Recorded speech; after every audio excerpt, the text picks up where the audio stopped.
সাংবাদিক সম্মেলন করে আমরা বলেছিলাম মুখ্যমন্ত্রীকে যে আজকে দেখা করার জন্য। এরপরে আমরা ওনাকে চিঠিও পাঠিয়েছি যে আজকে আমাদেরকে সময় দিন, আপনার সাথে সরাসরি বসে এই সমস্যার সমাধান করব। আমরা এর আগে রাজ্যপালকে চিঠি দিয়েছিলাম, রাজ্যপাল সেই চিঠির উত্তর দিয়ে রাজ্য সরকারকে অনুরোধ করেছেন যে আমাদের সাথে বসে আলাপ আলোচনার মাধ্যমে এই সমস্যার সমাধান করে নিতে এবং এর জন্য প্রয়োজনীয় পদক্ষেপ গ্রহণ করতে বলেছেন। আমরা রাজ্যপালকে ধন্যবাদ জানাচ্ছি এবং তারই সাথে ধিক্কার জানাচ্ছি এই রাজ্যের প্রশাসনকে, যারা তার কর্মচারীদের সাথে তাদের সমস্যা নিয়ে বসে কথা বলার মতো সময় বিগত একটা বছর ধরে তুলে উঠতে পারেন।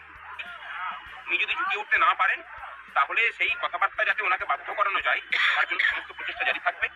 আজকে সংগ্রামী যৌথ মঞ্চ শুধুমাত্র সরকারি কর্মচারীদের এই মঞ্চ থাকছে না, এখানে চাকরি প্রার্থীরা যেমন যোগ দিচ্ছেন তার সাথে অন্যান্য সাধারণ নাগরিকের যেসব মঞ্চ আছে তারাও এসে যোগ দিচ্ছে।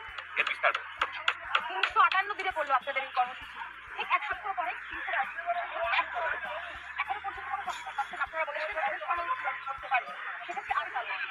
হ্যাঁ, আমাদের চুক্তি হয়ে আছে আগামীকাল থেকে আমরা অনশন শুরু করবো এবং 29 তারিখ থেকে লাগাতার ধর্মঘটের ডাক আমরা দিয়েছি সরকারি ক্ষেত্রে। তাতে যদি মাধ্যমিক উচ্চ মাধ্যমিক প্রভাবিত হয় কিছু করার নেই, কারণ সমস্ত কিছু সমস্যার সমাধানের চাবিকাঠি কিন্তু রাজ্য সরকারের কাছে।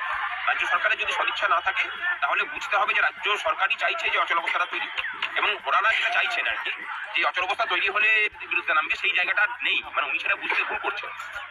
ওনার যেসব একান্ত অনুগত পরামর্শদাতা আছেন তারা হয়তো ভুল বুঝাচ্ছেন ওনাকে এবং উনি ভুল বুঝছেন।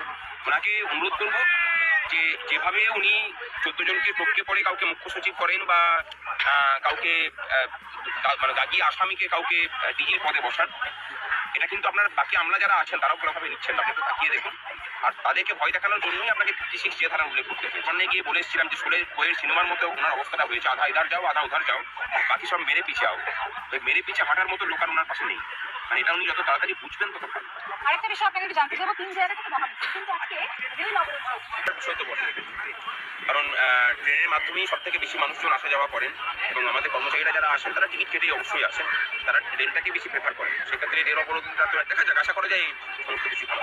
আমি একটু প্রস্তুতিটা দেখাবো। এই যে অস্থায়ী মঞ্চে যেখানে আজকে এই জনসভা হবে, আজকের সংগ্রামী যৌথ মঞ্চের নেতৃত্বে যে কথা বলছিলাম